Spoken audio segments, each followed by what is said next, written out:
और उदल बुंदेलखंड के प्रसिद्ध वीर योद्धा थे जिनकी कहानियां 12वीं शताब्दी के इतिहास से जुड़ी हैं। ये भाई महोबा के चंदेल राजा परमाल या परमर्दिदेव के सेनापति थे और बनाफर वंश के क्षत्रिय थे।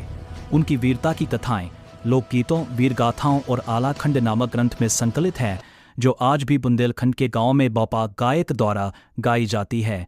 ये कहानियां इतिहास और लोककथा का मिश्रण है, जिनमें वास्तविक घटनाओं पर आधारित कल्पनाएं शामिल हैं। अल्हा और उदल का जन्म जसराज नामक सेनापति के घर हुआ था, जो चंदेल राजा के सैनिक थे। उनकी माता का नाम देवलदे था।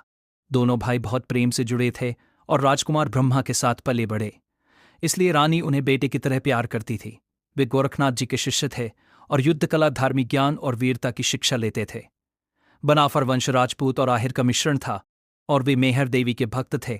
आल्हा उदल की कथाएं बुंदेलखंड के इलाके, खासकर महोबा और संभल से जुड़ी है। अल्हा और उदल ने कुल पिछे 10 युद्ध लड़े, जिनमें सबसे महत्वपूर्ण पृथ्वीराज चौहान से था। इतलक्का चाहबोथी ईस्वी में जब पृथ्वीराज ने महोबा पर आक्रमण किया तो आल्हा और उदल ने राजा परमाल की रक्षा के लिए जोरदार लड़ाई लड़ी। उदल ने वीरगति पाई जबकि आल्हा जीवित बचे। एक प्रसिद्ध कथा के अनुसार पृथ्वीराज ने आल्हा से गोमांस खाने की शर्त रखी, लेकिन आल्हा ने इसे अस्वीकार कर दिया और युद्ध में जीत हासिल की। ये युद्ध बुंदेलखंड की स्वतंत्रता की रक्षा के लिए थे और आल्हा को अमरता का वरदान मिला, जिससे वे आज भी लोक कथाओं में जीवित है, जहां बड़े योद्धा भी ठिक नहीं पाते। ये कथाएं वास्तविक इतिहास पर आधारित हैं, लेकिन वीर कथाओं में कल्पना जुड़ी है। चंदेल राजवंश का इतिहास दर्ज है और आल्हा उदल का योगदान महोबा की रक्षा में था।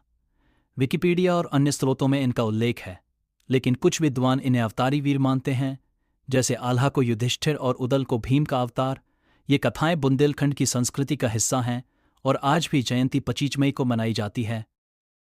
इतिहास में उनका स्थान उतना नहीं है जितना लोक कथाओं में, लेकिन वे वीरता और भाईचारे के प्रतीक है।